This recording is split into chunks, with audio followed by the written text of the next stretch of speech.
Emperor's Divide, Azir going backwards is so much stronger than Azir going forwards. And that's a champion who can still make crazy plays with his kit and the likes of Emperor's Divide as an engage tool, but disengage, setting up a couple of soldiers, pushing people either into the damage or away from your threats. Azir with hyper carries, one of the strongest strategies at this present point. Have to have a bit of a smile there at the Scion Bang, which Swiper has seen aimed at him so many times in the OPL. Going to get it again here at Wildcard, but Rek'Sai is their second ban. Janna away from Rosie, so will be in second. And again, both teams similar have done their homework, the Brazilians especially. Absolutely, these are very high win rate champions. I believe Rosie only one defeat during the OPL season on the Janna. Definitely a priority champion for him, even though he used to have an identity as an engaged support. Loved the likes of Annie and then Zyra as some of his mage champions, building AP on them wherever he could fit into his build. Been reinvented in 2015 as a disengaged support. Speaking of disengage and control junglers, the Nunu, another champion that might have been contested. The Chiefs actually looking to ban it on the blue side. Yeah, I mean, so don't want to take it here. They banned the Rek'Sai as well, so clearly respecting Revolta. Maokai, the last ban, they're going to take away another tank from Swiper, but we've seen his Hecarim already today. Do the Chiefs dare to first pick it again? And they do. I think you have to. There's so many flexible options. You can throw the Smite on, look for the lane, so you can throw the Ignite, look for 2v2 lanes. It's actually the Kalista taken by INTZ in this game, and when you take the Hecarim, you give up the Gragas. Love the blocker picks here from INTZ. Kalista and Gragas taken away as their first two picks, and they were confident lock-ins. Absolutely, and those are the strongest champions available at this point in the draft, you have to think. Sejuani's not a big priority pick for Spook, so they didn't look to lock that away, despite, of course, its popularity on 5.6 into 5.7. Disengage for a hyper carry like Kalista, specifically with a huge 2-item team fighting spike, is already shapes to be a powerful draft from INTZ. Yeah, Chiefs going to slow things down. Had a very first pick Hecarim, and it was answered by INTZ. Almost insta-locks there for their first few champions. Again, we talked about the Kalista on the Chiefs side with some counter picks available, but not the same picks necessarily available for the Chiefs. I mean, you can see there's already a lot of indecision. 10 seconds with no lock-in. So confident with their locks-in of the likes of Hecarim in the previous draft. They're going to return, though, to the Hecarim Sivir synergy. They're on the hunt, finding so many different tools for Swiper on this Hecarim. Swiper definitely gone from the utility tank. You can see the Scion ban. It was all about Scion and Maokai early in the season, but this is his new identity. This is the renaissance of the carry Swiper, famous for his top lane Tryndamere. Hecarim's maybe a reliable tank, but the burst damage is what separates him from the likes of Scion and Maokai. So they're really setting up, once again, the Hecarim to carry, and it looked like a pretty damn good strategy in game one. Yeah, we'll have to see again. Early game, potentially a struggle there for the Oceanic side, but that's Sivir Morgana, their next few picks, So again, making sure they can power up some of their carries, hiding the jungle and mid picks, it seems like, here as well. But INTZ now going to see what they want to take away. We're possibly looking to get the Morgana Kalista going to be able to protect the short range but very powerful hyper carry on Kalista. And this is actually a pick we didn't talk about as they hover it. It is locked in. Yang's Gnar is insane, and the cannon's going to get locked in as well. Yang in game 2 of that series against Key, that final a few days ago, went off on this Gnar. Specifically, one moment around a Baron fight, a 4-man Gnar. Actually a 5-man Gnar, but 4-man stun against a wall near Baron Pit into the 5th member, Shyvana, being displaced as well. Was one of the big factors in winning the games. Played it twice in that series. Look at all this CC. Kalista Cannon actually is the duo coming through. So they have flexible engage and disengage options. I mean, you throw out the explosive cask and then just activate the Slicing Maelstrom next to the Kalista, and she'll be hopping mad around a team fight, and there's little to nothing you can do. Yeah, and we've talked about so many different Kalista-based lanes, but Kalista Cannon might be the best one currently as the Chiefs. They take Sejuani there for Spooks, but Swiffer gets his LeBlanc. And look, Swiffer's LeBlanc bought him so many MVP votes during the OPL season, but to be honest, they needed to pick the LeBlanc blind in this case because they needed something to show a bit of presence in mid. They've got a farming jungler, they've got a farming top laner.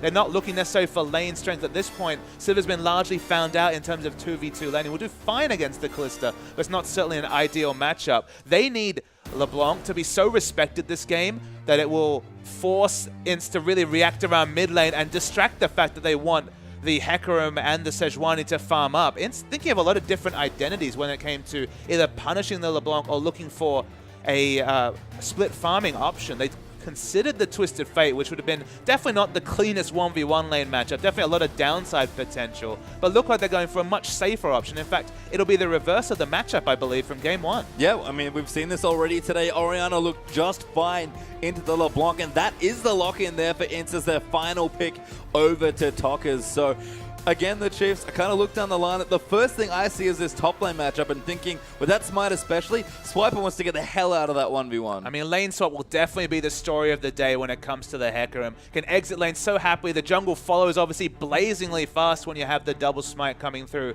from Sejuani and Hecarim. And the double smite, one thing we say about Sejuani jungle, can fall dangerously low on her first clear. But when we're talking about double smite, her fast jungling pace belies the fact that she falls low. So if you're just able to use the smite, it can actually stay topped up. And the 2v, the jungle follow when it comes to ganking is actually quite good when the Arctic Assault can hit into maybe the devastating charge. The burst damage can be relevant, and you have to think they're going to be completely trained onto mid lane to get Swiffer snowballing in this game. Yeah, interesting to see Spooks on a champion like Sejuani, honestly, was known in the regular season, in the playoffs, for punishing that champion with the likes of Elise and even the likes of Gragas. Going to go into a slightly unfavorable jungle matchup, I have to think, and that's the thing we have to look for here. Sejuani's level 6 pressure versus all the pressure all the time from Revolta's Gragas. It's just a very interesting matchup coming through, specifically from INTZ. So much teamfight damage from the Kalista, some burst from Orianna, but not a lot of other damage threats. And it's this Hecarim versus Kalista paradox almost. Can the Hecarim get enough items? Again, the part-time we've been seeing is the challenging smite Cinderhulk into the Trinity Force, into the Home Guard boots to try and burst down this Kalista basically in one fell swoop, because there's disengage aplenty coming through from the INTZ lineup. But if the Hecarim can't get to the Kalista, there's so much peel for her that the Renset potential is massive. It's through the roof here for INTZ. And it's the same looking sort of composition for Chiefs as we saw earlier. If they fall behind the early game, they have shown they can pick themselves up and carry them into mid and late game situations, and they've got a good comp to do that. But into a scary team in their early game, if they really turn on the aggression, if the Oceanic will fall behind and maybe never be able to catch back up. And that's the thing. Punish the Sejuani and Hecarim duo. They're trying to dodge lane as much as possible. I expect Fireworks at level 1 to try and make this Hecarim accountable and make this Sejuani predictable. Because if they ever get in their face, there's not much a Sejuani can do in the early levels. Well, let's have a look now as both teams look to be heavily stacked together in the early stages of the level 1. Oceania is the Chiefs versus the Brazilian side INTZ. Going to be a tough one here for both sides. You have to think some good-looking teams on both sides moving through. And honestly, I look down the lineups and it seems like both teams have got comfort. The Chiefs certainly haven't learned much from the first game. Still looking for the 5-man invade. Yang hasn't put down his ward yet. I hope he doesn't get too frisky because it could be real painful. Yeah, the Chiefs move out though. Yang not going to get first blooded there. That was actually what happened to the Chiefs in the last game to their top laner Swiper, actually. So Yang will not revisit that situation. But again, just getting the wards done. INTZ will move down and respond with some trinkets of their own. And again, it's all about early vision, looking for that lane swap. Didn't talk much about the support cannon pickups. Been seeing popularity. The likes of Zero from Starhorn Royal Club really loving that champion. A lot of lane presence. Kalista surprisingly good at level 1, depending on what spell you pick up, whether it's the Pierce, whether it's the Rend, sometimes even the Sentinel if you're looking to pick up the likes of the Gromp. Kalista can be that powerful level 1 champion. And when you're talking about Kalista Kennen has so much lane presence. Okay, it's not top lane Kennen with 575 range like years past, but still very strong, can pick up that Shuriken. No resource, which is a unique factor as a support champion. But so far it looks like the lane swap has been successful from the Chiefs. Although Rosie, not sure if it was spot out. I don't actually think so. It's so clever. They were actually moving to the top lane and he showed himself and they instantly started going the other way. Unfortunately for the Chiefs, INTZ figured it out and they're going to go back to the top side, but that was a very clever attempt at almost tricking them into swapping. Yeah, they sussed them out in this, actually. They will make the Hecarim accountable. He started the jungle follow. He's definitely going to pick up a couple of camps, because if you pick up the smite, instead of just starting with, say, the flask and picking up one camp, you can confidently pick up a second camp, but he's already actually spent his gold on potions, so it won't be a massive pickup, even if he picks up 2 camps. Yeah, and you'll see we'll actually have a 2v2 on the top side, so INTZ, you have to think, get the lanes they want here. Swiper is taking away a camp, will take the Wolves, but soon enough, he's going to have to go down to the bottom side of the map. And look, he can't pick up the cloth armor that he might have been able to purchase if he hadn't gone for the potions. He was basically all in once he picked up the potions that they get the lane swap. So credit to INTZ. It was a head scratcher. It was Sherlock Holmes kind of insight required, but they guessed top and they guessed right. Yeah, they did indeed. So swap initiated by the Chiefs was spotted out by INTZ. We're going to isolate this mid lane here. That might favor Swiffer in the early stages of the landing phase, but we've already seen the matchup once today. Orianna, once she gets a couple levels, just looks so comfortable against the Assassin. The resulting lane matchup between the Gnar and the Hecarim is definitely not a happy time for Hecarim. Just going to take the ranged auto attacks. Gone for Doran Blade, so extra laning stats here for Gnar. Might even see the visit from Gragas relatively early in this game, because there is always kill pressure on a no-escape top laner. And you can see there as well as we do see Mika Brizzle, I believe that is, watching there with some pizza shapes. Very recommended snack there as well. That's the perfect snack for this time of night. Absolutely. It really is. It really is strong stuff here. So nice to see that we probably have some Oceanic viewers up late to watch this match here as well. And again, an important one for both sides, so not super surprising as, again, Civ will be just fine in the 2v2 for now. Here looks even on CS between them, but that cannon, once he gets going, can look so aggressive, and level 6 especially is a scary time. Awkward spell shield coming through. Actually did not pick up the mana restore. Now not available, and you'll start to see the lane presence of the Kennen Kalista lane in particular. Even with Dark Binding registering, you can see Radia really respects the trade damage. It's so hard to win damage trades against a champion who has high bases like the Kennen, let alone the Kalista. She gets a couple of Rens in, you're stunned up through that passive, the electrical surge from the Kennen. You're just not enjoying your time against the Mark of the Storm. No, really not. And I think in some ways, it is some aggressive lanes from INTZ versus the more defensive lanes for Chiefs. And that's not to say that the teams necessarily get grossly outscaled on one side or the other, but certainly as far as early lane pressure and advantage goes, I think that is here for INTZ. And you can tell, again, Revolta fishing for a very early gank in the mid lane. Swift is actually surprisingly reserved. He usually is happy to push in and court controversy in the mid lane, just because, again, Spooks usually has his eyes trained upon this mid lane matchup, but was very reserved. Actually sat back in this lane, even against the likes of Orianna. Looks to be trying to create a zone, knowing that in the terms of the 2v2, not really looking to opt into that with the Sejuani until it's closer to level 6. And the zone's working well so far, almost 10 CS ahead. Has raided good spell shield on the Pierce there. Those trades, though. Yeah, I mean, this is Kalista. This is part of the reason she's such a strong and popular AD carry pick. Once the trade starts, there are very few AD carries that can answer you. Sejuani understands the situation. He's looking for the lane gank. Radius still quite a long time on that spell shield. Such a long cooldown at level 1. And it's deceptive to know when to use it against the likes of Kennen, who's auto attack, who's, you know, the shuriken toss. There's many different options for Kennen to try and prompt the stun. And that's first one registers. Oh, Rady uses it again there, actually.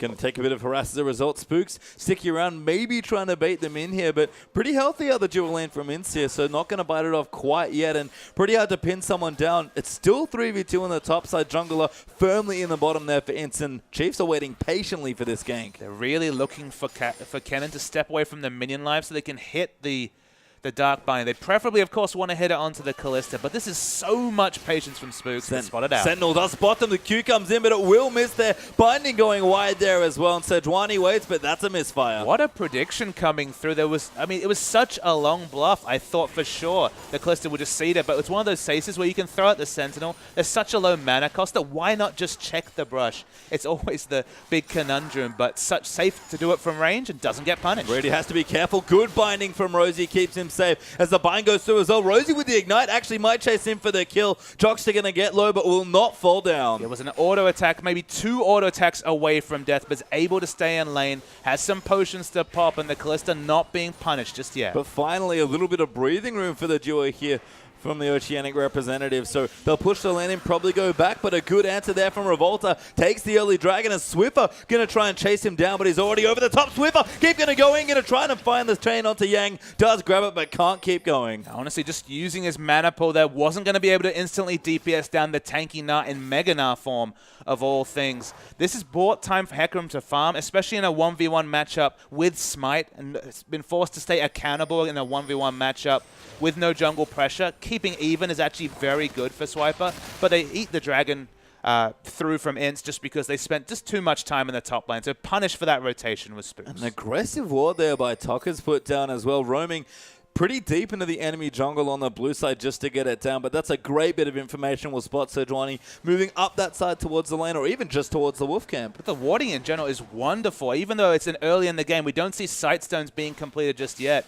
Aggressive wards onto both the red buff and the blue buff area from the Chiefs just makes Sejuani that much more predictable. It means that when level 6 is pinged, the first gank, if it's predictable, and which Spooks is level 6 at this point, any extra information so you can respect the massive initiation potential of the Glacial Prison will be invaluable. And with that aggressive vision, they pick up the enemy blue as well. Lovely steal there from INTZ as well. We'll give that away to Tockers, and that's going to make a matchup that's starting to get a bit trickier for the LeBlanc, despite the CS lead that Swiffer currently has. Athenes plus the blue buff for Swiffer goes in for what looks like a Morellonomicon for a bit more aggression.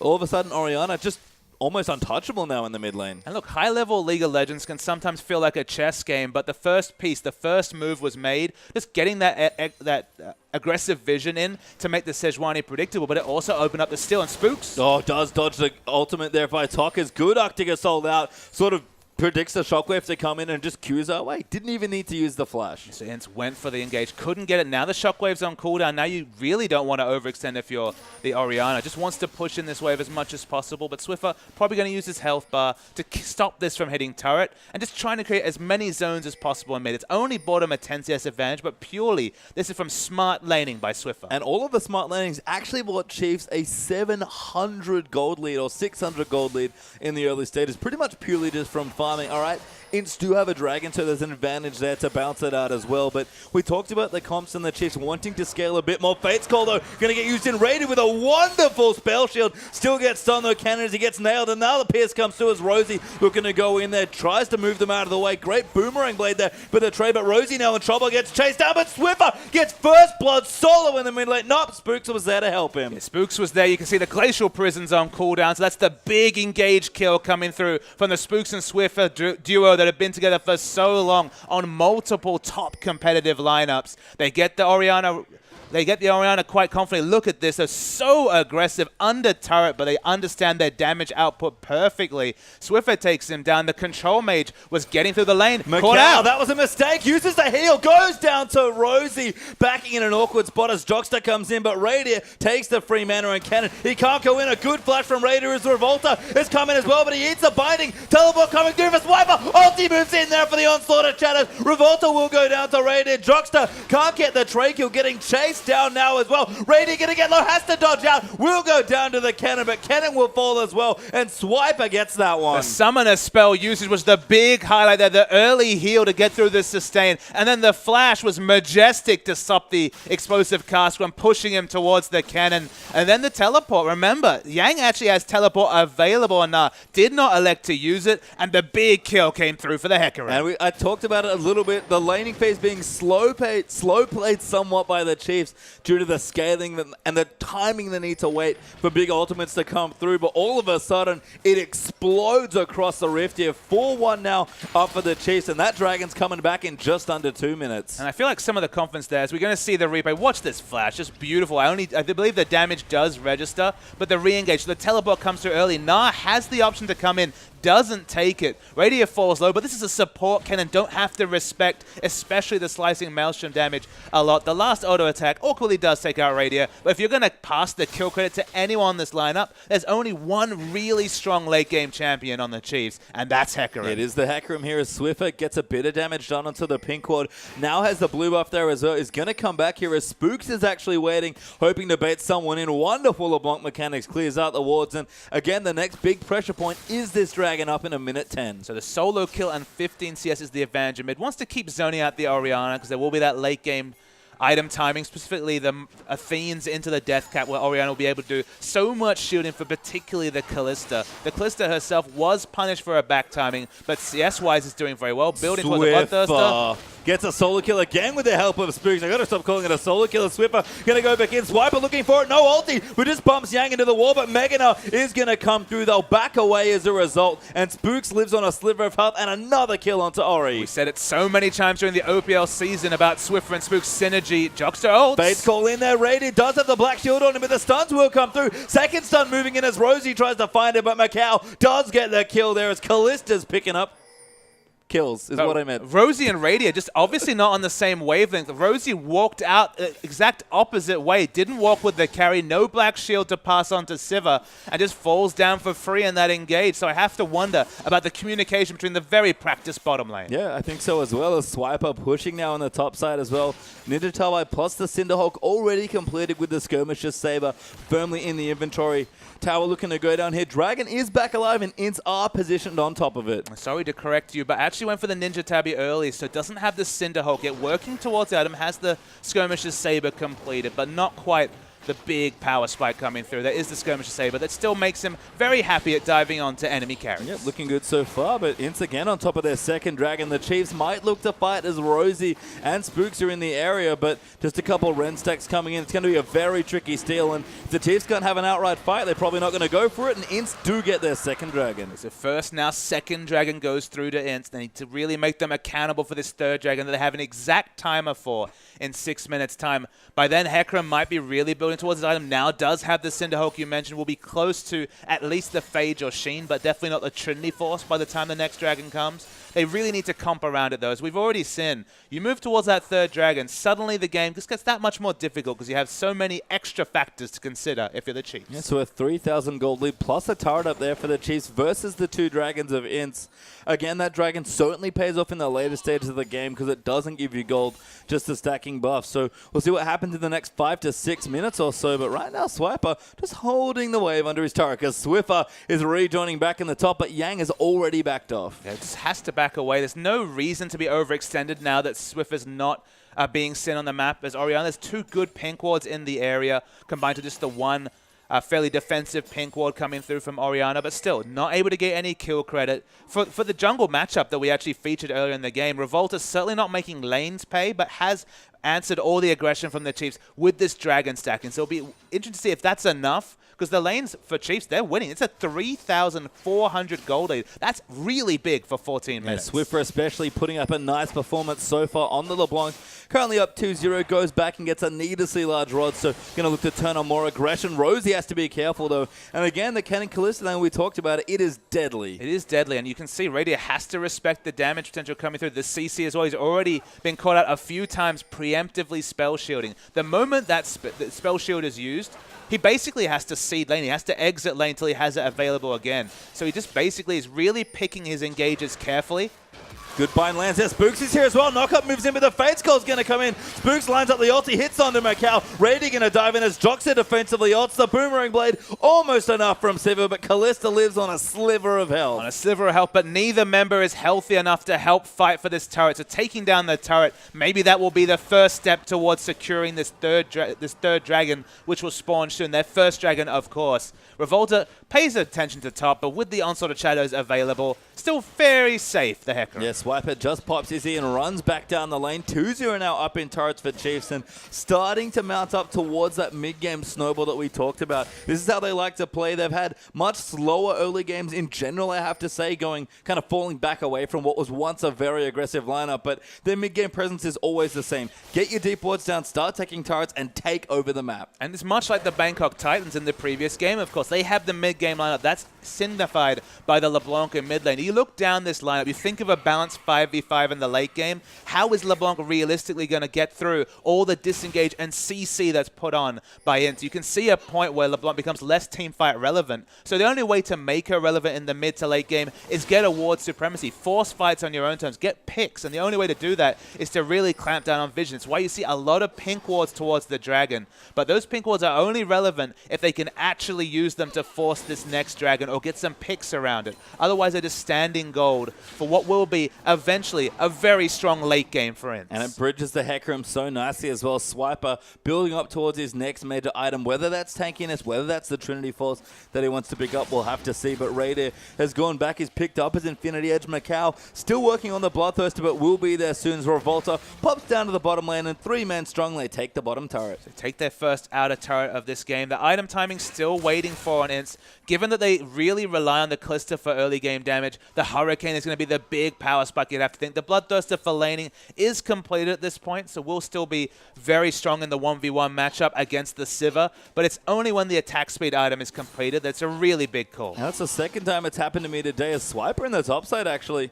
will run away there from Yang, who's looking aggressive, going for that Sunfire Cape, actually, that I believe is quite well known for with the Chain Vest and the Barmy Cinder already in there. But as we do see again, easiest Genes there. That is so many screens, but I love it. Looking at Runes of Mastery, watching the game, everything's going well. I mentioned affluent with previous screens, but there's so many people with so many screens, so many options. And it's just good to see. It's great to see here. And the thing I want to mention again, the Sunfire Cape now picked up for Yang, but going to move back over to the other side to the mid lane for a second. It's not a Zhonya's once again. They keep tricking me, Papa Smithy. It's a Luden's Echo second. It's not quite Deathfire Grasp that LeBlanc players might have opted into in previous patches, but it's just more burst. And you get so many spell rotations with your short cooldowns with the likes of Mimic that, again, 2 spell rotations, that's 200 base damage, plus, of course, AP scaling coming through from the Luden's Echo. More burst, that's happy times for the LeBlanc. You saw Chiefs group up in the mid there, trying to take the last outer turret, but INTZ are grouping well there to make sure that doesn't happen. Swiper smites the Grump and takes it away. He's got a Phage now, so I have to think the Trinity Force is the next purchase on his mind, and that's the big hit there for the Hecarim. Whatever 2 items he wants, whenever he hits them, he usually starts to really impact their team fights. So has the Phage for the next Dragon fight. It's been on lockdown by INTZ so far. Bloodthirst are now completed by the Callista. Again, it's easy to punish this Swiffer item build. He hasn't gone for a Thing. He's gone for the cheaper Melanomicon option. He's also gone for the Luden's Echo. There's no semblance of magic resist in this discussion, Pastry Time. So the big thing for INTZ around this 3rd Dragon, which it looks like with all the pink wards that Chase have put down, they're looking to opt into a fight around, is try and make Swiffer pay for all his aggression he's shown in the first 19 minutes. Well, they do need to fight here, but INTZ are getting back on top of it, starting to clear out some of the other vision, putting down their own pink wards, and it's back in 10 seconds. Radiant with no tower might have to dodge a gank here, but a good ward will spot them off here, and the Bloodthirst are done for Callista means that Radiant probably doesn't fancy that 1v1. I'd like to see Hecarim walk down to help with the ward clear, just because they've already spent 300 gold around on pinks around this area, and obviously if you have less members, you just cede any hope of keeping those pink wards on the map. You can see the big contest is being expected. Hecarim's backing maybe to look for those home guards for the potential flank engage. INTZ, they've had the lockdown on Dragons, the big win condition they've opened up in their early play. Gold-wise, they're a few thousand gold behind, but Callista gets going in a fight. That's going to all be equalized. The home guards are here, and Swiper is waiting back in the base, so the Chiefs have to pull the trigger now, and most importantly, they have to get on the Dragon soon, because if INTZ get on top of it and the Ren stacks up, they have no hope of contesting it. The minion waves for INTZ are really well prepped. They look in the bottom and top lane. Both have big minion waves being pushed. Chiefs have to start now, and the big teleport, that'll be the question. Yeah, here it comes. They're moving in. Spooks diving in aggressively, but Jockstar answered with his ulti. Swiper diving in the backline looking for Macau, but gets stunned up, but Swiffer has gotten the first kill. Swiper ulti's there, and he's going to chase out the Callista. Rosie pops the ulti. They're chasing so hard, and they do get it, but Yang going to hop in on the nut, almost in the Mega Nut form now as well, but we're still fighting on the other side of Swiper getting low there. They have to take out Tokkis. Gragas goes down, but Swiffer looks to fall as well. Doesn't quite go down, but it's a win. Actually, no, a trade. I say it wrong. 3 for 3 on both sides. 3 for 3, but no Dragon being claimed by the Chiefs. Still hope for INTZ to pick that objective up. Get a lot of assists and gold onto Tokkis, getting, of course, the assists. Orianna in general, and every team fight is going to shield up, going to pop the distance, get a lot of kill credit. So an even trade, despite the gold lead, is a good thing for INTZ. It really is here in a strong team fight. They couldn't quite position both their carries, could the Chiefs. And again, it's so awkward to have to force on top of the Dragon, but that's the choice they have to make now, given that they're already down by 2. And that fight, LeBlanc expertly navigated around and got some kills. So we'll see the replay coming through. Wait for the ball placement. There's actually a really big shockwave coming out in the middle of this fight, waiting for the engage. On the 3 members, I believe, was the shockwave.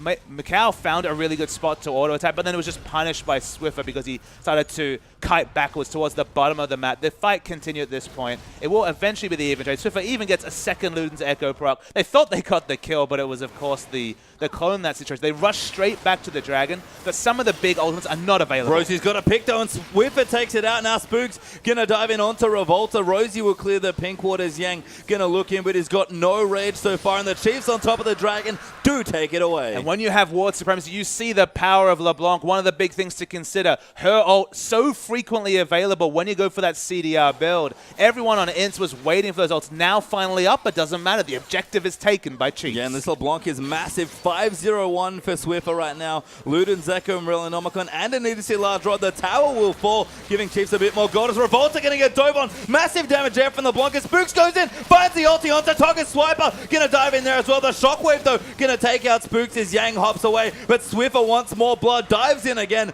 looking for a kill, but can't find either of the blinking low members of INTZ. And the real staggered engages coming through from Chiefs. Aggression isolated, but Swiffer. So deep they're going in, but out of mana, I think is the only reason he didn't chase in. And this LeBlanc is really hungry to pump up the KDA. And you can see that Swiffer and Spooks really want to dive in, but the other objectives were staggered. They were not of one mind, and the result was just a trade kill coming through with what could have been a bigger team fight win for Chiefs. They need to expand on these things as Yang Swiffer just dies. Finds a way to the top lane and just gets another kill. That's 6 now for the LeBlanc. And again, we've seen it. We've seen one LeBlanc already just not amount to anything at this stage. But when you're this far ahead on LeBlanc, you can still snowball in a mid-game. And the Mimics are just coming off cooldown so quickly, and the burst rotations with the Luden's Echo, and now another needlessly large rod. No time for Sorcerer's Shoes, but no time for any members on INTZ to react. They just die in one rotation. And again, INTZ have to be careful, but they are getting some items powering up now as well. Randu and Zoman almost complete for Yang, and does have the Sunfire plus the Ninja Tabai done.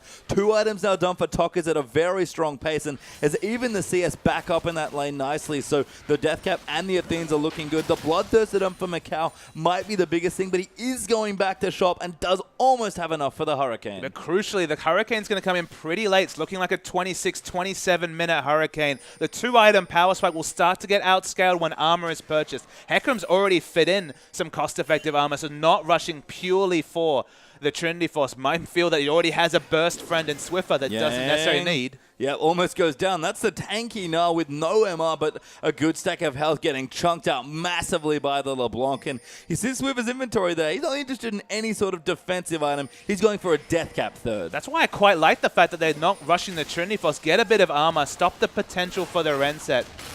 Good ulti there coming through onto Swiffer, but a great ulti there answered by Spooks. The Fate's Goal popped in. They're going to try and throw Cannon through, but the Chiefs will disengage. But trading a couple of ults for this outer turret staying up is a good trade for INTZ. They're still scaling up to late. They're so preciously close, perilously close even to the big Hurricane purchase coming through from the Callista to really make them up into fights. Oh, Macau eats a binding though, and the damage does come through. Yang down the bottom getting pressure, but Swiffer gets smelled bloody, wants to dive, goes in on top, doesn't quite get it, and has to back away from Jockster, who just misses that shuriken crucially as Tokkers dodges the binding. Spooks in trouble. Macau looking for a reset. Swiffer gets exhausted, goes in. Luden's Echo damage comes through as Reindeer takes it out as the chain just procs there, and Swiper even wrapping around the top side, proxying now in the bottom. So Chiefs have a lot of turret damage, but very poor siege. Of course, only 500 range against the multiple initiation tools. We've already seen 2 fights where... Swiffer going in, wants another kill. Macau will leave for now, but Reindeer flashing forward, looks for it. One auto comes in, needs one more. Fleet of Foot comes up good, and Reindeer gets the kill. Yeah, the passive comes up big. Just overconfident farming, you have to say, from Macau. Didn't need to die in that situation, but they're really struggling to take these objectives. The outer turret already seems like a massive journey for the Chiefs to pick up. The inhibitor turret's going to be even harder. And honestly, they don't have the Gragas that they had in Game 1 to push people off turrets. All they really have as an option is to get picks, and that's why Swiffer being so massive is so relevant. Yeah, and wonderful sidewave control there as well, I have to say, from INTZ. They've done such a good job of pushing in the top side especially, and that's honestly part of the reason that they're having issues. But Logitech, they're the sponsor, of course, of the Chiefs. That is a pretty baller way to watch this game. Absolutely, that's a massive screen coming through. So don't have quite as many screens as some of our friends, but certainly that's like a huge one. That's like 15 screens, by the way, to make up that one screen. So that is a lot of screens, Bubba Smithy. So what we're trying to see is someone to up the game even further than Logitech. That's the gambit we throw out. Can you get more than 15 screens? Well, we'll have to see, guys. If you can, get out on Twitter and use the hashtag IWCI. I would love to see 20-plus screens watching this game as well. It's been a great game so far. The Chiefs do have a nice lead right now, but INTZ are fighting back well. But they're finding minion waves on priority, people. Look at the Hecarim bot hoovering down a massive wave. Item build about 1,200 gold away from the Trinity Force. Already has the cost-effective armor coming through. Callista perilously close with, I've said that a couple of times, but now the extra dagger, so close. Just basically overextending for farm to get that last 200 gold, but not been able to find it as Chiefs. They take away the red. Yeah, 4,000 gold ahead still there for the Chiefs, so not a massive lead to be honest, but they've converted well for a lot of objectives. I guess need to keep the snowball going, have to certainly press the advantage because it's not an unassailable lead yet. I mean, it's a massive late game scaling comp, but the consistent damage is all about Macau and the Callista, and the Callista Kalista, even though her score is just fine, and CS is competitive with Sivir, is hitting those item timings really, really late. So you worry. Now the armor is completed on both the frontline members of the Chiefs. Maybe the rend sets won't be relevant, but this is the big power spike. Bloodthirster into Hurricane, finally completed at 27 minutes for the Kalista. Yeah, Orianna looking strong as well, almost with a Void Staff now to match the 3 items there coming through for LeBlanc, but a Locket done now for Spooks as well. Giant's belt there for Revolta, who's looking quite tanky actually with his build right now, but not quite You looking... think that's tanky? Look at Morgana, a sneaky righteous glory. It's not quite the Zhonya's, but still another team fight initiation option for the Chiefs. Dragon's back in now as well, and Ints do want to fight for it. Swiffer sort of getting flanked here, but Spooks dives in. Swiffer again aggressively zoning out the carries here, and Chiefs claim Vision. They're going to get straight on top of the Dragon. Swiffer's happy to be in Vision. He just wants to get a pick. That was a lot of damage. Yeah, but they're on the Dragon at this point. That's the big thing. They have a smite on it, of course. Hecarim has smite, so they're happy to show multiple members, and you have to respect the burst damage. Very clever there as Swiffer does dive back in. The second Dragon will now go to the Chiefs, the 4th overall in this game as Spooks trying to line up an ultimate but can't find it yet. And the only thing for the Chiefs right now is they've gotten good control of the neutral of the map. The Dragons are going down. They're looking strong, but just get these sideways pushing because Ints have done such a good job of keeping them away. And that's been the best indicator of why Ints are respected as a top-level team. They're very smart at their side wave control. That's the one thing that's been in their control because, to be honest, Swift has taken this game by the scruff of the neck and really held it up and tried to be a solo pick man to try and open up time for the Hecarim to farm, open up objectives, which are so hard to take when you have the short-ranged Sivir LeBlanc comp that they've got here. They don't have the best siege, but somebody dying 5v4, so much easier Well, they do get the kill. Spooks actually takes out Tokkers as Swiffer did most of the work. Got pretty low himself as a result, but Sejuani does claim it. Okay, but it's an outer turret at maximum for the Chiefs. You don't feel like they'll be able to break the base off that pick unless they really try to push this advantage. Well, they finally get a tier 2 turret. Feels like they've been waiting for a while here, but again,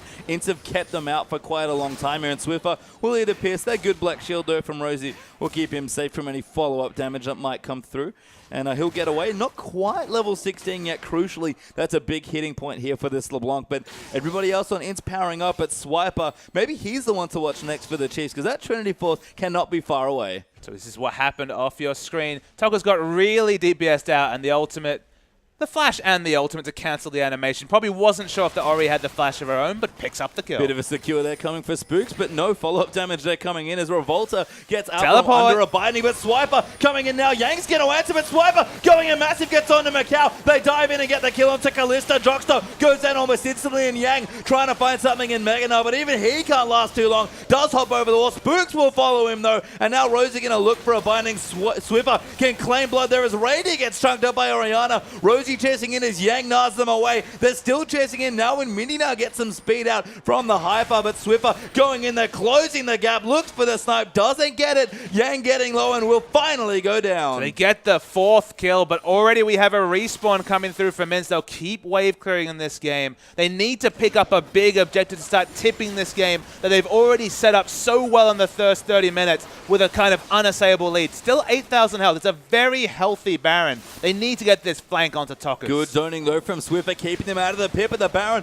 not that low at this point. They're actually taking quite a bit of damage. This is risky. Orianna Shockwave thankfully off on cooldown though. The Baron's getting low. Revolta dives in, doesn't get it though. Now Swiffer diving through, almost one-shots Tokkers there. Spook throws an ulti over the top just for a bit of a message, and Chase will back off with the Baron. The Chiefs left it all on the Rift. They had 2 smites, but still it's always a crapshoot when there's 3 smites involved in the situation. This is the flank that came through. In this case, it was just a surprise backside initiation by the Hecarim. Didn't matter that he wasn't able to channel the first pick. They got the pick onto Kalista. She died instantly. Didn't need to really talk about the 2-item power spike when you're instantly dead. They turned it into a Baron, but it could have gone so wrong for the Chiefs. Yeah, Yang did a great job buying time there for his team, so the Chiefs don't quite get anything else except the Baron. So what can they do from this point? Almost 10,000 gold ahead, looking to break down some more turrets, but Ints are holding on, and Swiper might be in some trouble. Look at these item timings. 3 items now as the Sivir has the last Whisper on top of the core, the Infinity Infinity Edge and the Fan Dancer. Swiper! That's not the face check you want. Not against this. Swiper does ulti out of the way, and it'll be safe for now. This time, finally managed to escape. I mean, just look at this Morgana. Righteous Glory was finished super early, snowballing from all the objectives picked up, but now an Aegis as well. That's double Aegis, even though these are big, spread-out fights, even though Swiffer's usually on a flank and the tanks are diving in, but the Morgana probably going to be next to Sivir. It means that everyone on this team will be affected by the Aegis to respect the magic damage. Good shockwave coming in. Insta-kills Radiant. Now Swiper getting chased out as they'll dive onto him again. He's looking for it. He's going to maybe buy some time for Rosie to come in, but can't find it. Instead, Swiffer left to try and take out turrets in the top side, and a good double there for the Orianna. Yeah, but Swiffer has the Baron buff minion wave, so picks up a kill. It's an excellent engage from INTZ, the face check, this time punishing them severely. But you can see they're not getting any objectives in trade. The chains go wide. Does he have enough damage? Mimic chain in there as well. Wow. That was not the right question to ask. The answer, though, is yes. He I does saw a have chain enough come damage. up, but then I realized that was the Mimic chain, and that was deletion damage by Swiffer. It must be Void Staff time. Yeah, it's not. Yep, is done now as well. Got the home guards as well for the Sork Shoes. Dragon up in a minute 10, and it's a very important one as well. Breaking point you have to think here for the Dragons as both teams are looking for their third. Baron up minions still helping the Chiefs push out those pesky side waves that they've struggled with all game long. And just a massive lead now as well. There was always that mid-game team fight that INTZ could win off the back of Kallista's 2-item power spike. But since then, there's been one fight where Kallista was instantly picked, and now you look down the members. Frozen Heart completed, working towards some magic resistors, Swiper, Warmog's armor, and some armor completed for Spooks.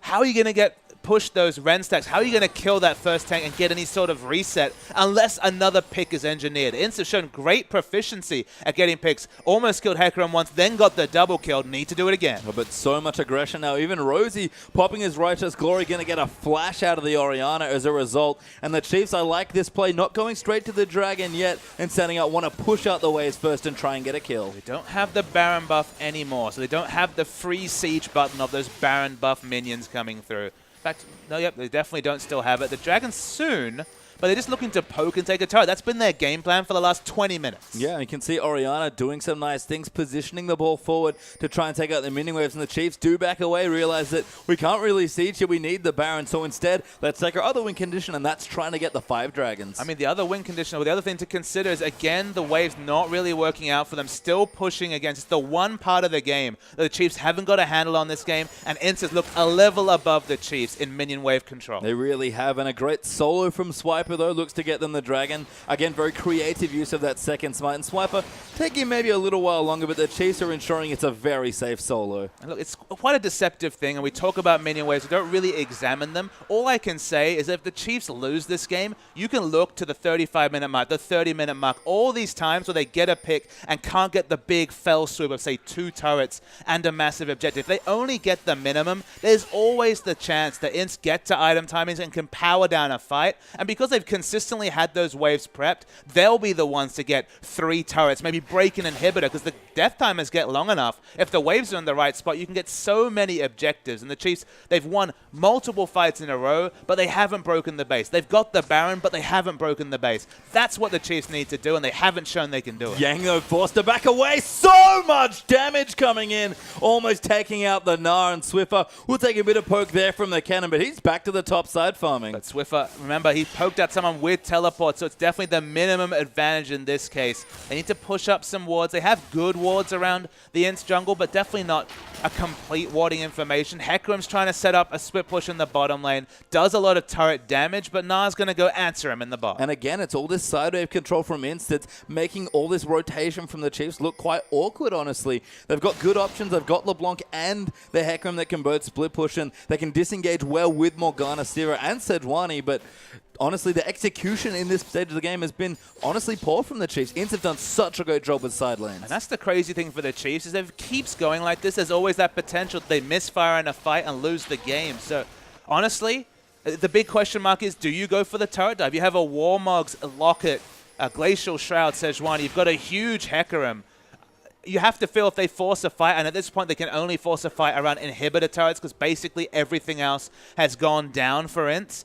there's always the chance you lose it, but the item timings they have relative to the item timings of the enemy, it's still likely that they can win a fight even under an inhibitor turret. Well, they do get another turret as a result, so finally all of the tier 2 turrets taken out. The other objective they can fight around, of course, is Baron, which seems crucial to this team comp here for the Chiefs, and it's back up in 55 seconds. Maybe going to go back, spend some gold. Fate's Call actually used there, I believe, onto Jockster. Radiant are forced to pop his ult defensively. And the Chiefs, again, slightly caught out in rotation there. You would have thought with all the advanced vision, they would have known that it was a bit of a bluff coming through from Jockster, but they get out the fairly short cooldown, but relevant team fight cooldown of the On the Hunt. Swiffer now haunting guys as his item, maybe looking for Leandri's as that last purchase there as he completes his build right there, getting stronger, building in towards a Bloodthirster now as well, and even Hecarim just piling on the tank items at this point. But the good news for INTZ, I suppose, is the Chiefs won't really get that much stronger. I mean, look, it's the Baron buff into forcing the objective, either hard forcing it with a dive, or for once actually getting your side waves under control. Get them under control, Chiefs, because you've done everything else correct this game. And INTZ, they're just one step away. They know they have to contest this Baron, even though they have no vision in the area. I don't think you can give away a free Baron, even with the excellent wave clear that Orianna provides. Tokka's interestingly going to get a blue buff there, so Swiffer will keep pushing here. Again, the Luden's Echo and all the spells doing work. The Chiefs get effectively a free Baron here in this stretch because INTZ just can't afford to check. They actually are going to move in. Revolta able to sneak in here almost, but Swiffer looking for a kill, wants to find it onto the support wants to cannon. buy time. I mean, he's trying, but the Baron getting low. Revolta might be able to steal it. They've actually got a ward in the back, but Spooks, they're going to go in. They want to get aggressive, but Yang is going to pour it in, but Tokka's goes down to Swiffer, but he gets shut down. Macau gets the kill. Revolta getting chased. Yang in there as well, and Radier trying to dish out the damage, but Swiper dives in as well. Massive four-man prison there from Sejuani. Swiper dives in. Macau gets wrecked as the burst damage comes through from Siva. Radier gets a double kill, and the Chiefs finally find their opening. Do they have the minion waves to actually take down one of these inhibitor turrets? The easy answer is no. The minion wave in the mid lane is pushing back. There still is some semblance of wave clear coming through from Revolta. Yang probably wants to chance bomb into Mega now just for some wave clear of his own. They're going to go for the tanking of the turrets. Not a lot of damage threats, so maybe minion waves be damned. You still break the base. Yeah, Swiper wanted the base gate, I think, just to check Gragas coming back in. So they will finally break it. The inhib will go down as well. But INTZ have done such a good job defending. And well, honestly, from about the 20-minute mark, just became a one-sided affair. And it's just a weird situation that the minion waves have really kept the Chiefs from getting any sort of advantage. If they had been on their terms, if the minion waves had been under control, this game would have been over 10 minutes ago.